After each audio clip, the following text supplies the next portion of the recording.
কি হয়েছে শফিক ভাই? সবাই বলাবলি করছে তুমি নাকি আজ সকাল থেকে ওই গাছের উপর উঠে বসে আছো।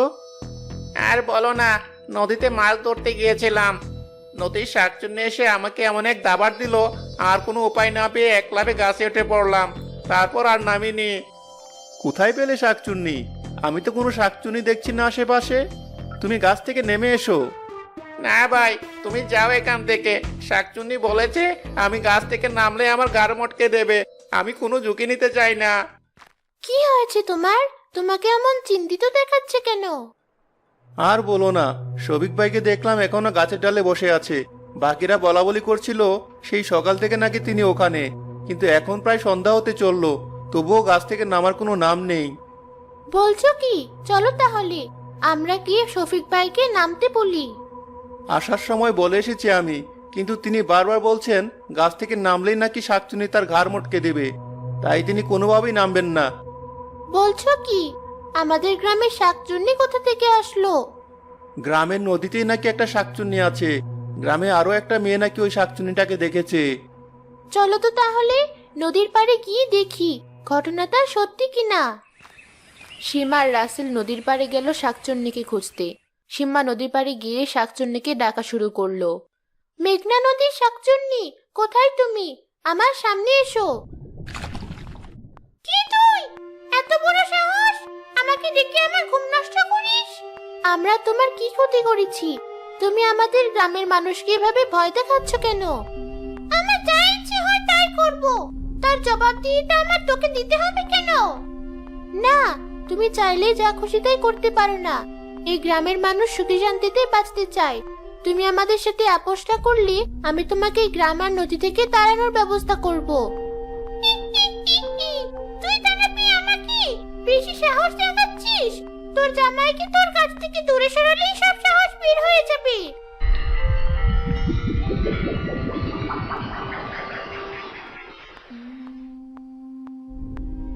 এ কি? রাসেলকে ধরে পানিতে নিয়ে যাচ্ছ কেন? আমার সাথে লাগতে আসা শাস্তি দিব তোকে। তোর জামাইকে তোর চোখের সামনে পানিতে ডুবিয়ে মারবো। না, তুমি এমন করো না। আমার ভুল হয়ে গেছে। আমাকে ক্ষমা করে দাও। এখন আর এসব বলে লাভ নেই। তোর জামাইকে আমার সাথে নদীর নিচে নিয়ে যাব। তুমি কেঁদো না সীমা, আমার মা বাবাকে দেখে রেখো। শাকচুন্নি রাসেলকে নিয়ে পানিতে ডুব দিল। সীমা তার স্বামীকে কোথাও দেখতে না পেয়ে কাঁদতে কাঁদতে সাধু বাবার কাছে গেল। কি হয়েছে তোর? এভাবে কাঁদছিস কেন? সাধু বাবা, নদীর পাড়ে শাকচুন্নি আমার স্বামীকে মেরে ফেলেছে। কি করব এখন আমি? বলছিস কি? তোর স্বামীর কোনো জিনিস কি তোর কাছে আছে এখনো? জি বাবা, এই টুপিটা আছে। টুপিটা আমার হাতে দে, আমি জাদু মন্ত্র পড়ে দেখি তোর স্বামীকে শাকচুন্নিটা আসলেই মেরেছে কিনা।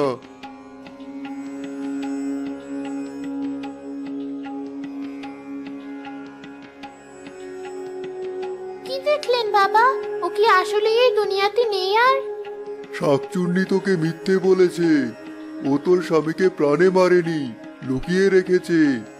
ওই শাকচুন্নি ছাড়া এখন আর কেউ বলতে পারবে না তোর স্বামী কোথায়।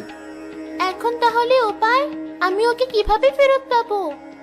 যেভাবেই হোক তুই ওই শাকচুন্নিকে আমার কাছে আনার ব্যবস্থা কর, তারপর আমি সব করছি। ঠিক আছে সাধু বাবা, আমি সব ব্যবস্থা নিচ্ছি। সীমা আবার কলসি হাতে নদীর পাড়ে চলে গেল শাকচুন্নির খোঁজে। শাকচুন্নি তখন নদীর পাড়েই বসেছিল। তুই আমার নদীর ধারে কি করতে এসেছিস? পানি নিতে এসেছি। এখন কি এই নদী থেকে খাবার পানিও নেওয়া যাবে না? না, যাবে না। আমার নদীর পানির ভাগ আমি কাউকে দেব না। এর আগে এখানে যারা পানি নিতে এসেছিল তাদের সবাইকে তাড়িয়ে দিয়েছি। এখন তুই সর এখান থেকে। আমি শুধু তোমার নদীর পানি নিতে আসিনি, তোমাকে ধন্যবাদও জানাতে এসেছিলাম। কিসের ধন্যবাদ? কাল না তোর জামাইকে পানির নিচে গায়েব করে দিলাম আমি। সে কারণেই তো। তুমি জানো না তো ও কেমন বিরক্তিকর একটা মানুষ ছিল। ওকে মেরেই তুমি ভালো করেছো। আপদ বিদায় হয়েছে।